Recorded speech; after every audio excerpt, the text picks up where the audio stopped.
প্রিয় দর্শক, আপনারা দেখছেন news spotlight Bangla digital media, সত্য খবর সঠিক দৃষ্টিকোণ। আপনাদের সাথে রয়েছি আমি জেসমিন আক্তার।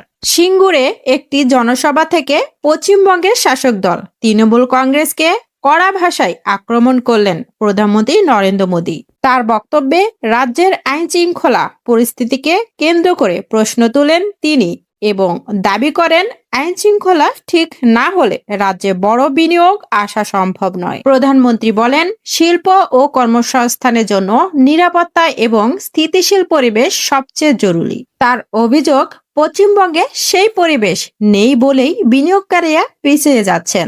মোদির বক্তব্যে বারবার উঠে আসে আইন না থাকলে উন্নয়নও সম্ভব নয় এই বার্তা। তৃণমূল সরকারের দীর্ঘ শাসনকে আক্রমণ করে মোদি বলেন, রাজ্যে এক ধরনের জঙ্গরাজের পরিবেশ তৈরি হয়েছে।